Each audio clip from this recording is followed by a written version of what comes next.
salir a cantar. Mientras más alto los tacos, mucho más ritmo me dan. Son como unos bongos repicando sin parar. Un pasito adelante y otro atrás. No hay quien pueda con estos tacones como yo, repartiendo ritmo sin parar. Mis tacones. Throughout history, women have fought persistently for equality.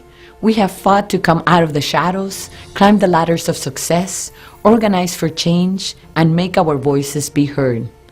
Today, we're the majority in the world. Women represent 51% of the global population. We also represent 51% of the U.S. population.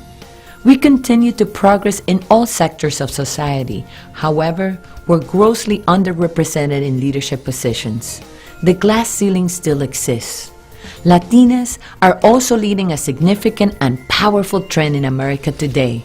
We are becoming politicians, doctors, lawyers, business owners, filmmakers, bankers and stockbrokers, astronauts, journalists, corporate and government executives, U.S. Secretaries of Labor, and yes, Supreme Court justices.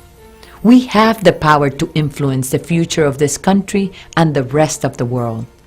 Although we're witnessing the glass ceiling being shattered, the number of women in leadership positions does not represent the dramatic growth of our population. There is urgent need to prepare, inspire, and empower more women to seek leadership positions by walking the halls of influence in their high heels. The outstanding women in this film are role models who have demonstrated great courage, determination, a desire to succeed, and a passion to lead our global future. I had never thought that I would be in government or that I would be a congresswoman. That wasn't what was my plan. I just one day got really upset about something going on in my hometown with respect to education, and when I went to talk to my congress member, he wouldn't meet with me, and so I said to my family, I'm going to run for Congress. And I did, and I beat him, and that's how I became a congresswoman. I never would have thought it. That's why all of the young ladies who are listening to this and viewing this video, if they think you know exactly what you're going to do when you grow up, you never really know, because I was trained to be a teacher. I wanted to be a teacher, became a teacher, but then here I am in the United States Congress, and I had never been involved in politics before. But listening to the concerns and the problems of both my students and their parents, I got to know more about the issues of our community, and I said, boy, that's a lousy law, and that's a terrible regulation, and I need to do something to fix that. Not just individual problems, but collectively as a community. And that's what inspired me to run for office. And of course, because of my Cuban-American background, I was born in Cuba, came when I was 8.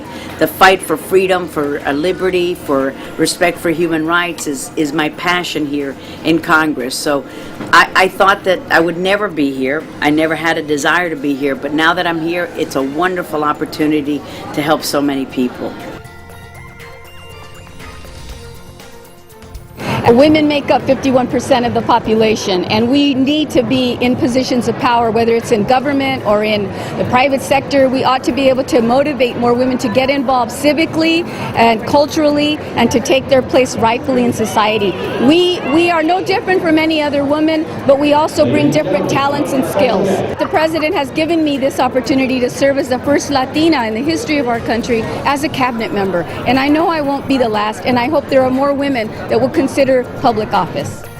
We're given a lot of responsibility in these roles, and you want to be able to perform, and you don't want to let anybody down, and the stakes are so high right now that you want to make sure that you're absolutely prepared to take on any of those who would challenge our community and our right to be here, and any of those who would try to somehow oppress our communities. And they need those of us who have been given certain gifts or talents or opportunities to speak up for them. For Latinas, we have a historical responsibility in this moment to own our leadership and own our voice and own our power. That's how we can all do it. You know, the truth is that there is discrimination. and it is harder if you're a woman. And there are barriers, particularly if you're a Latina, in a world where maybe the Latinas they know are the people who take care of their homes. So they have never seen anyone like you or had a relationship with someone like you up close. But I have to say that as I've really looked for myself, that the biggest barrier we have is ourselves. But I think it's true that oftentimes women have to work twice as hard to get half the credit. And so you really have to be outstanding in order to get noticed. So for women, there are still those barriers of trying to convince our male counterparts that we are natural leaders and deserve to have positions of power and respect. One of the things that happens, I think, to a lot of Latinas is that we struggle so much with the issue of power and of being leaders, because we see leaders everywhere else, but when it comes time to kind of see ourselves as leaders, we're kind of like this. Me? You want me? Because we kind of internalize this thing that we need other people to give us permission. We're multitaskers. Just that alone is a profit maker to anything that we make. Because a woman will be able to look at those different things going on and think of, pues, que hazle por aquí, que hazle por allá, y que si le agarro aquí, que si le agarro allá. We're so good at taking from here and doing that, and while we're doing that, we'll also start this. And so look at the productivity that happens when a woman brings that infusion of, why are you so worried about A following B and following, hombre, just get in there. And I always say that, people talk in corporate terms about thinking outside the box, but when you never had a box, you do a lot more thinking. You can have it all. You just can't have it all at the same time. So something sacrifices. And you have to make those choices, what's going to be sacrificed. If you choose to have a husband, choose wisely. And make sure that you choose someone who supports what you want to do. Not as a gift to you, but as a commitment to who you both are as a couple. That's an important thing. So that's how you strike some balance. You can't have it all at the same time. You have to really take care of your health. And I'm a 9-year cancer survivor. I can't believe this. It was a wake-up call when I got cancer, because I realized that I had abused my body, by not sleeping, by not resting, by not nourishing it. And it takes a wake-up call. So I don't want Latinas to have a wake-up call. I think that I represent what many women out there are struggling to do, and that's balance a career with family, and trying to keep true to our roots, but use our experiences from our culture to try to help give a voice to people who don't have a voice. I read a quote from Jackie Kennedy Onassis, and they asked her, how do you manage? How do you deal with this, being a mother and a political wife at the time? And certainly, it's not like she was out there having a career.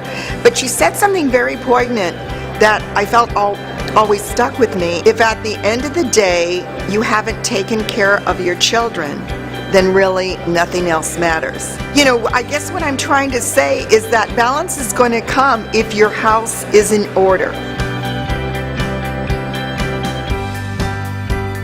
I have 30 nieces and nephews. They're all younger than I am. And I really see them excelling and knowing what the ropes are because they have a tia who has done that before, who has gone to college, who has, who is a young professional and who has the potential to do a lot more. Those nieces and nephews are definitely my inspiration and my courage.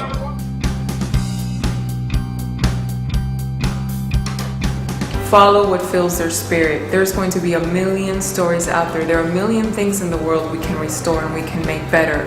But what is the one that speaks to you? Follow that one. Because no matter what happens, no matter what challenges, no matter what darkness, no matter what struggles you may face, because of your commitment to that issue, your connection to that, you will see it through. I would also say is listen to your inner voice, because your inner voice is telling you something for a reason. And so many times we don't listen to our inner voice, especially women. Oh, we're too emotional, we're too this. No, that voice is telling you, that's the God-given voice inside of you. Listen to it, follow your heart. If you believe it here, it will come from here to here. And it is unfortunately that most of our young Latinas, and even some of the Latinas, are afraid to speak up. They're afraid to have their true feelings known. When you find your passion, it becomes effortless. In other words, you want to be doing the work. It's not work. It becomes something that you enjoy doing. That's the most important. If you find a passion, you work hard at it, it's going to take you places. I'm a daughter, I'm a sister, I'm a partner, I'm a Marine, I'm a college graduate, I'm a business owner, I'm an activist, I'm an athlete, I'm an artist, I'm a filmmaker, I'm the captain of my own boat, I'm Mexican American, and I am a Latina. So great to have the opportunity to wear all the hats that I wear on any given day. So I'm a highly successful entrepreneur, so I have businesses that I'm involved in. I am a wife, I am a sister, I am a daughter. I'm a self-made millionaire. I like to say that I'm a very happy poor millionaire because I've used my wealth, and this is my personal story, to give to others. So I'm rich in all the things that money hasn't been able to buy me. I'm really rich, rich in culture, rich in tradition, rich in values. Since the project started and the work with the activists to create the change within and then be the voice for the outside world, we had seen the end of child labor. We had seen human trafficking go down exponentially, and we have seen changes happening in the people and understanding that they do have rights, that they are entitled to get paid, to work a certain number of hours, to have a pension, and that they're not property. I love this country for giving me the opportunity to walk in the White House, to have lunch with the President of the United States, to fly on Air Force One. There is no country in the world that gives the opportunities that we have available for us.